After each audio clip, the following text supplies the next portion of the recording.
listening to the Rowdy Roundup Podcast with Jess and Joe. Now let's get rowdy.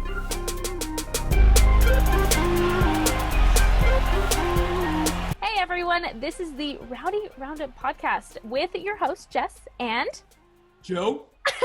This is our first episode, so I'm excited and nervous all at once. I don't know how to explain what I'm feeling right now.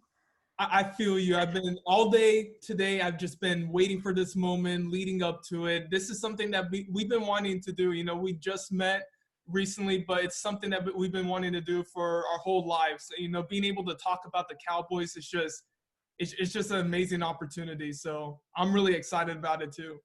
Yeah, this is going to be something special for both of us, and I hope it can be special for everybody who decides to listen to us, because I promise it'll be fun. We naturally have very good conversations, I feel, especially for Cowboys fans, because we're realistic, but we're also hopeful all in one. So I think it works out really well. So, Joe, I'm going to let you kick it off. Tell us a little bit about yourself and, you know, what you do and why the Cowboys, first of all. I feel like all Cowboys fans get that question, but go ahead. Let's do those intros.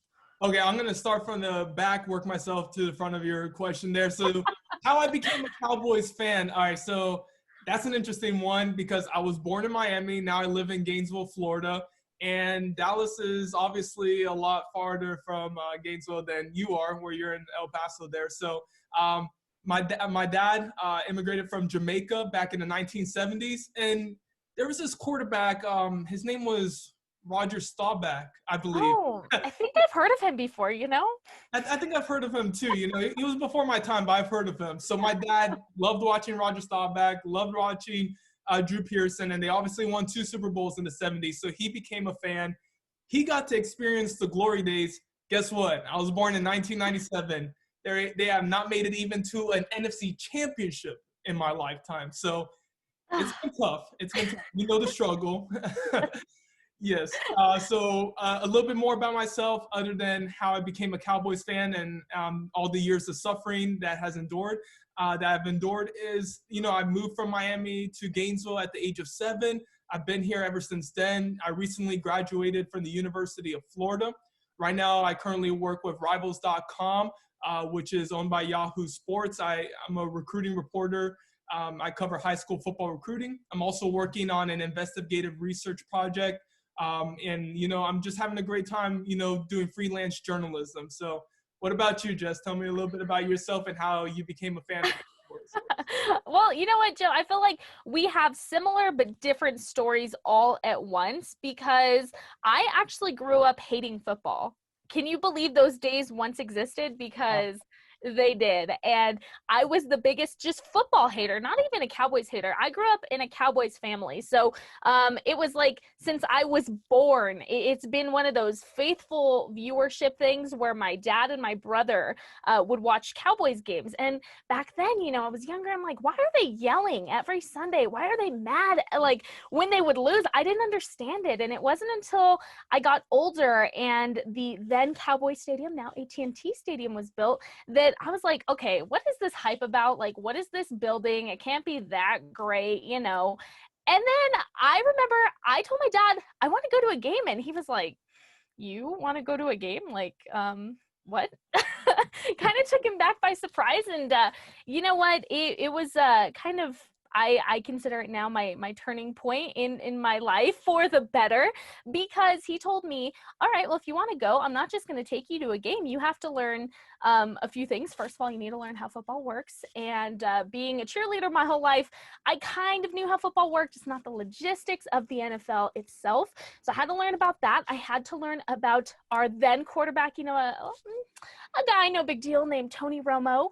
I had to learn all of his stuff because I wasn't allowed to go to a game unless I did. And then he said, you can pick another player. And I picked Jason Witten, which just one of the best people I could have picked. And so I learned about my guys, Tony and Jason. I learned about the NFL rules, regulations a little bit more. So by the time I got to go to that first game, I just remember being in awe when I walked into AT&T Stadium for the first time. It was I'm sure you can relate to this feeling. Anybody who's gone there is just like captivating, and it's just something that is so special. And after that game, I just remember thinking, like, am I really enjoying this? Did I really like that as much as I did? That was fun.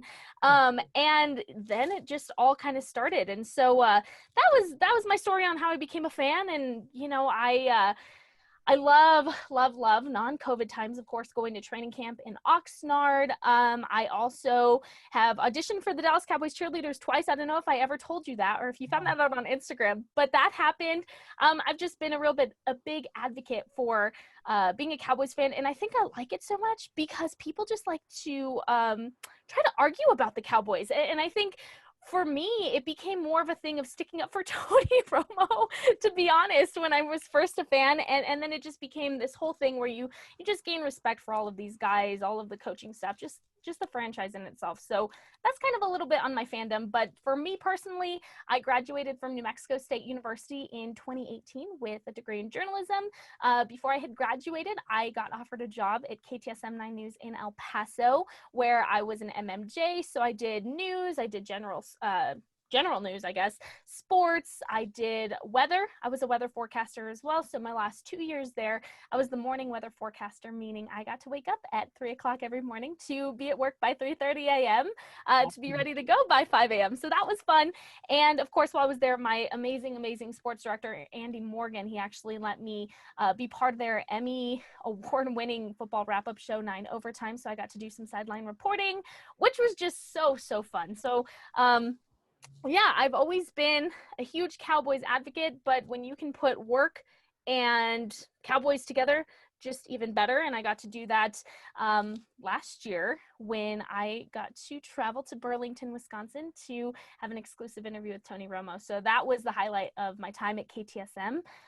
Since then, I'm no longer working there, but I am working at NAMI El Paso, where I get to talk to kids about mental health and the resources that are available for them in El Paso. And that's just been such a fun journey for me so far. So that just started in September, but you know what? I'm so excited for this podcast. And I hope that all of the people listening are excited too, because it's funny, Joe, is they have no idea how we met. We keep saying we barely met. And I just cannot get over fate. Like, we keep calling it fate. It was fate that we met, and I can't get over that. It was crazy. And, it's just one out of how many chances, that we would meet and be able to start this. And, me being in Gainesville, Florida, and you being all the way out there in El Paso, and, being able to have this type of podcast, it works really perfectly considering the times that we're in, with it being a pandemic. These podcasts won't be had in person anyway, so we get to do it virtually. And it doesn't matter if you're in El Paso and I'm in Gainesville, we're still getting a chance to make this work. And like you said, if you get to mix Cowboys and work together, like for me, it doesn't even feel like work. It's just a great opportunity to talk about the Cowboys and to talk about those journeys, you being able to meet Tony, the training camp experiences, and then my short-lived ones, when I got to go to AT&T Stadium back in 2018. You've gotten to see the star, though. That's a really big deal. That's incredible. Like, I'm so jealous of that. Honestly. It was awesome. I can't even put into words how great going to the Star was. And even though I was doing it as a recruiting reporter and I had to have my journalist hat on, and I couldn't really marvel at everything like I wanted to. This occurred back in 2017, but it was just amazing. The stores that they have there, they have a fitness center. Going inside the Star itself, it was beautiful. It was breathtaking. There's a reason why they have so many camps, so many events over there. It really is an experience to be had. And then going to AT&T Stadium, I mean, my goodness. Unreal. Yeah, it's unreal. It really is. It's like a dream. And I feel like that's a little bit dramatic for people that haven't been, but it is truly the standard for what I think stadiums will be for the rest of our lifetime, at least. And it set the standard. So leave it to Jerry Jones to set the standard for not only the best stadium, and I might be biased, but the best stadium. Yes, Raiders, I'm calling you out. The best stadium, but the best training facility as well, because you know, we know Jerry Jones loves to go big on things. So I guess that's a perk of being a Cowboys fan sometimes. When it Sometimes. comes to the stadium and you know, AT&T Stadium and the Star, I think it really works. But I want to go a little bit into how we met, because I think it's so cool. Like I don't know. I think it was written in the stars, if you will, how we met, because you know, stars. I Yeah. see what you Yeah. did there. Yeah, I see what you did. So yeah, let's talk about it. So you are, I don't know if I'd be going too far to say this, but you're a TikTok star, right? Oh, you know, I enjoy TikTok. I would say I had a viral TikTok, and yeah, I would say I'm not a TikTok star. I like the word star, but I would say it was just a viral TikTok that kind of took off of here we go. Me hissing at people on Omegle. And it was one of those things that people just really loved. And I think during a pandemic year, especially, we all just needed a little bit more laughter. And I was happy to do that. And I'd seen it from another user of her hissing at people. So I figured, like, I'm not doing anything else. Let's try it. And just the reactions I got from that were so positive and so nice. So I kept going back to do more. And lo and behold, I meet Joe Hastings on Omegle, right? And right before I'm about to hiss at him, he compliments a cowboy shirt that I'm wearing, which made me stop and rethink my decision to hiss at him, which ended up being a really good decision on my end. Absolutely. So I think it was after Tampa Bay's loss against the Saints. You know, Yep. I hopped on Omegle for some reason. Like I was just told, like, in the back of my mind, I just, like you mentioned before, I wanted to get some laughter. It's a pandemic. You're stuck inside the house, and people always make me laugh on Omegle. They do Yeah. stupid things. And I saw you were wearing the Cowboy shirt, Jason Witten. You showed me it was My Jason Witten. guy. I was like, okay, we got to talk about the Cowboys. And that led to like a 3-hour conversation. It was super Yes. awesome. You got to talk about meeting Tony Romo, Jason Witten, Dan Bailey. I mean, that was like a dream come true for a Cowboys fan to hear all those stories. And yeah, Yeah. it was truly awesome. But you know what blew me away is not only is it so rare that you meet people where you can have a 3-hour conversation that keeps going, that it's so two-sided and just such a good conversation, but your Cowboys knowledge, dude, let me just say, blew me out of the water. I'm like, how does he remember these things? Like, I remember how I felt when these things happened, but Joe can tell you like scores in the third quarter with 5 minutes left in the game, like unbelievable things. And it was just, oh my goodness. I was like, okay, we just became best friends because you just blew me away with your Cowboys knowledge. And what I really respected too was that when we were talking, we had talked about each other's Cowboys knowledge, and you were one of the only people that I've ever met that said, you know, you really know your stuff about the Cowboys, but you didn't add like a girl to the end of that. And I think that respect, like, blew me away, because most of the time when you're a girl who enjoys football or sports, you know, there's an underlying reason, like, oh, it's because you think they're cute, or oh, you don't know what's going on. There's just this stigma that comes with it. So the fact that you didn't even bring that up once, you were like, dang, that's crazy that you know all those things. You didn't even comment on that. It was like I just met my best friend. And you blew me away with your Cowboys knowledge. I out of all the Cowboys fans that I've talked to, even including in my own family, no one really ever has brought up. I can't recall anyone who's brought up the Tony Romo punctured lung. Like it feels like something that goes by the wayside. It occurred back in 2011. You know, he returned against the San Francisco 49ers and threw that long pass in overtime to Jesse Holly. Jesse Holly, was it? Jesse Holly. Yep. Yes, and he almost got he almost got the touchdown there. And you Yeah. recalled that, and I was like, whoa, like like that's crazy. Like that's like a true diehard Cowboys fan. Like that's what a true diehard Cowboys fan would know. So at that moment, I was like, wow, like your knowledge is beyond most people, probably beyond mine. And Oh no. I see, you just did it again without realizing you did it. Like, you recalled what game, when it happened. Like, I can't do that. And that's just so cool to me that you can do it. And by the way, that's like a core memory of mine. And I feel like that's why I remember it. That's a lot of Tony Romo stuff. And I think as we go through this podcast, people will learn who our favorite players really are. But I do want to get some insight from you about, like, who is your favorite all-time Cowboys player and why?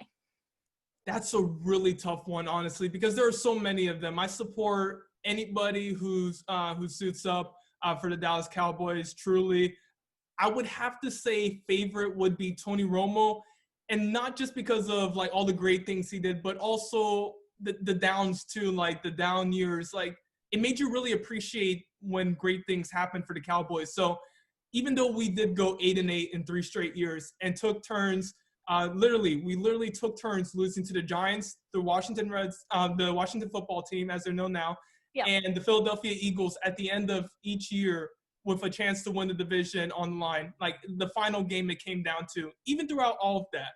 Yeah. Tony Romo was just such a magnifying player, like such a polarizing player.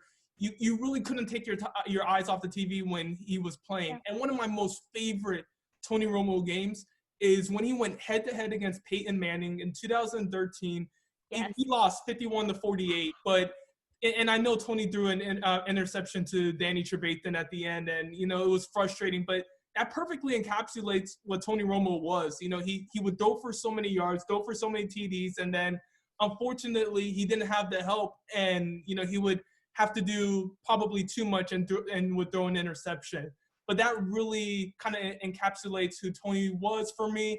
And even though I had my ups and downs with Tony, and like the love went up and down, and now I'm a huge Dak fan, I can't. Tony gave us so much hope every single year, and it's truly a shame we didn't get to see him with Zeke in 2016. But I'm so happy to see what he's doing now. And I want to hear about. I think I'll get the same response from you, but it may be different. I want to hear. I can't pick one. Mine are equal, and Tony is definitely one of them. And I think you hit the nail right on the head. He is the definition to me of being resilient and being strong. And I think what got me so captivated with Tony is this guy. Despite being the quarterback of America's team, which you have pressure naturally, right? You're gonna have the natural haters. Tony never once let it bother him. He continued to be true to his real self. And I think for somebody who's in such a limelight, that is so hard to do. And he continued to be authentic to himself, and just his leadership, his bravery, is just something that I don't think you see in very many people in this world. And I will always say that if more people in the world were like Tony Romo, the world would be a better place. And so, yeah, I will say that one. But equal to Tony is Jason Witten. He is my guy. I mean, I would make signs for Jason Witten every training camp, every game. And it's, again, this guy was playing with a wire jaw shut. I mean, come on, that is crazy to me. He just is such a strong player, and his mentality of strength, he's the definition of what I think it is to be strong. And his background of overcoming, his childhood trauma, and how he continues to give back and be such a genuine and humble person.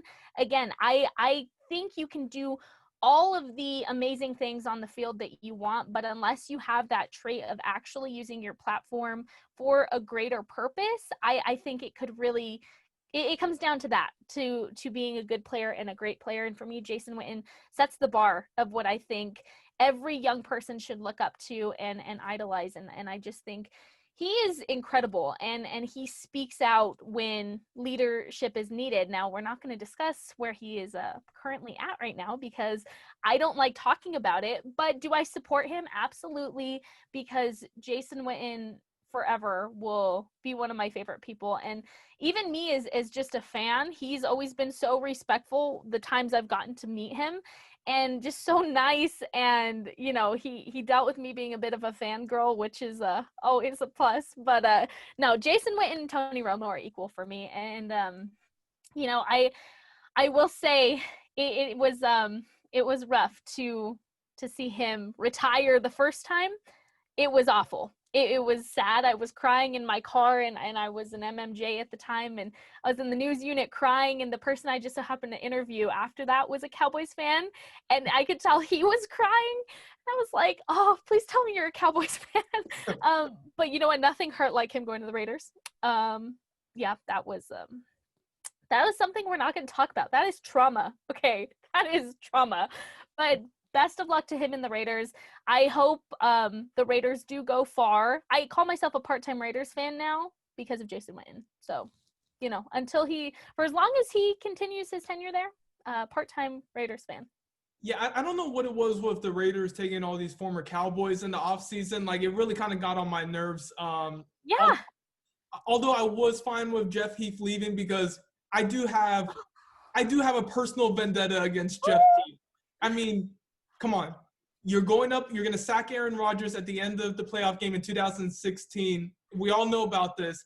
Yes. He doesn't force the fumble. I thought he had a perfect opportunity to, and he didn't. And then Jared Goff, in 2018, he just misreads the play. So, and Jared Goff gets by him. So I was fine with Jeff Heath leaving, not Jason Witten, though. I completely agree. Jason is always a cowboy in my opinion. You know, I think with their new stadium in Vegas, they thought they had to be the Cowboys. I'm just going to throw that out there. No hate, but yeah, they took our whole team and they're trying to outdo our stadium, which just I don't appreciate. But that's okay.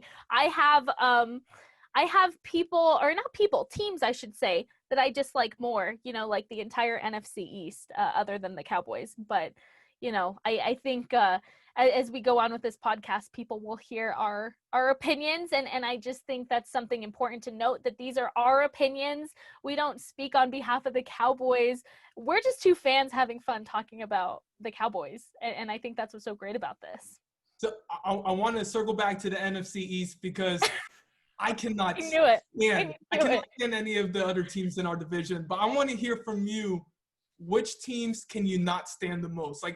Like one through three, starting with three. Which teams can you not stand the most in the NFC East? Okay, starting with three. Yes. The Giants, the Washington football team, and number one, the Eagles. Yeah, the Eagles, I can't. There's no love on my end for them at all, and that is me being extremely nice because I think some of our most heartbreaking wins go to the Giants for sure. However, I feel like the Eagles winning a Super Bowl just made them even worse than they already were. Yes. It's nauseating hearing Eagle fans on social media, and they're acting like they're the cream of the crop. Well, guess what? Carson Wentz got benched. Carson Wentz didn't win the Super Bowl. It was Nick Foles, so I don't want to hear anything about that. They got on a really good run in the playoffs there, and you know, good for them. Good for them. You know, they got one Super Bowl. We got five. But that's where we're gonna leave it. What about you? 3-1. Go. I'm going to actually go with the Washington football team for number 3, even though it's really close for me. The only reason why I have the Giants at number 2 is because I have an uncle in Tennessee and his son who supports the Giants. And they always throw in my face 2 Super Bowls in this century. And I can't say anything to it. I really can't. And it annoys me. And And no matter how pitiful they are, they always call me when the Cowboys are losing. So the Giants can be terrible like they were last year, and we can be terrible, kind of equally terrible, and they'll still call me.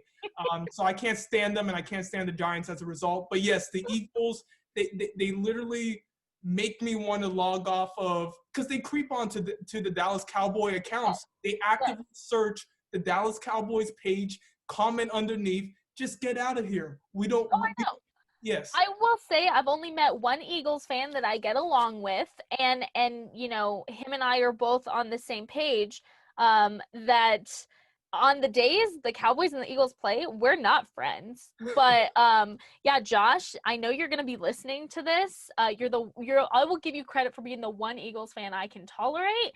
but we just know we don't talk trash anymore. We established that. So one out of how many fans? That says a lot. I have the same too. Michael, if you're listening to this, shouting you out. You are the one Eagles fan I can tolerate.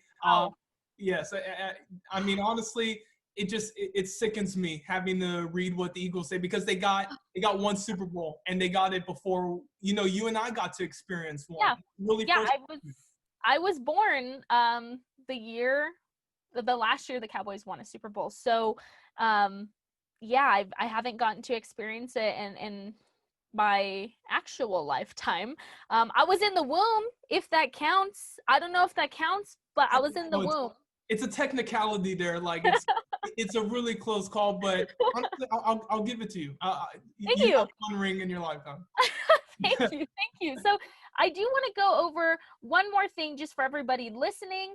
And that's what we hope to give you with this podcast going forward. So Joe, I want to leave this kind of to you because we've discussed it a lot, but I personally think you're better with words on kind of our goals and what we hope to do with this podcast going forward without giving away too much of the surprises we could have up our sleeves. Absolutely. So you mentioned it before. We are just two Cowboy fans. We're talking about, America's team. They are still America's team, no matter how bad they've been. We're just going to talk about them. We're going to talk about the ups and downs and just give our raw emotions. We're going to record after each and every game, even though there's only a few left in this season. But we want to really give you those raw thoughts, those raw emotions. And our overall goal is just to have a meaningful conversation between the both of us and really, express thoughts that are shared throughout the Cowboys universe, Cowboys nation, and we want to talk about everything. We don't want to hold back with this podcast, and we want to let it be free flowing as well. We had kind of a plan for this episode of what we were going to get to, but it kind of just went naturally. And that's what we want to accomplish as well. We want to have something where it's not too scripted and we just let out all those emotions of being a Cowboys fan. We want to have guests on as well, interviews. Maybe we can get some people on that Cowboys fans would recognize. That'd be great. Yeah. So we would love to do that, but also, anything else, injury reports, draft analysis, anything that we can. And also, we talked about this before. We're not going to talk about anything we don't know. So we're not going to talk about what some Cowboys fans experience as the golden days of the 1990s, because we really can't relate to that. We'll claim the 5 Super Bowls that we won. But of course we will. Yes, of course we will. But we're not going to be able to talk about each and every game because guess what? We just didn't watch them. But yeah, and we're going to talk about what we know. And yeah, so I hope you all follow us on Twitter, Instagram, Facebook, subscribe to our YouTube channel. We're really going to be pushing to roll out some content. Even though there's a few games left in the season, I think you'll want to stick around and hear what we have to say. I agree. And, along with that, I think something special you can look forward to with this podcast specifically is it's easy for, Cowboys fans or football fans in general to do, game analysis and give their thoughts and opinions. The difference with Joe and I is we hope to give you a different perspective of things. I think we both have our reporter eyes to where we can look at a different perspective of things, which really does help give you a better, well-rounded opinion. And not only that, but I'm heavily into, the backside, not just the player you see, but the backside of their stories as well. So I really enjoy looking into that. And Joe and I talked a lot about that as well, as far as, some potential interviews we could have coming up later on down the line. But just know we are working on some really, really great things. And we appreciate everybody staying patient while we kick this thing off together. And yeah, we really just hope to have a safe space here. And we want to hear from you guys. If you're a Cowboys fan and if you're an Eagles fan, I don't want to hear from you. Just kidding. Just kidding. I will hear from anybody. We really just want to bring as many people on as we can, have a great time, and just keep this going, because I think Cowboys Nation is just so special, and we each have something unique to bring to the table. So we're open for discussion and we're open for guests, but you guys just have to wait a little bit longer to see where that's going to lead us. But yeah, like Joe said, you can follow us on Rowdy Roundup Pod on Instagram, Twitter, TikTok. I'm all about TikTok. Joe's not so much about TikTok, but I'm going to convert him. YouTube, we have YouTube and Facebook. We're on all of our social media pages. So get in contact with us. Let us know what you want to hear. And I guess that will be it until Sunday. So Sunday, yes. Hopefully we can beat the Bengals, but from a draft perspective, hopefully we lose to the Bengals too. So I'm caught up in this weird bind. It's very weird, but you know what? We're going to go out with a bang because of this podcast. So we have something positive to look forward to as Cowboys fans. So yeah, continue to stay updated with us. And like Joe said earlier, we are keeping up with the Cowboys from coast to coast.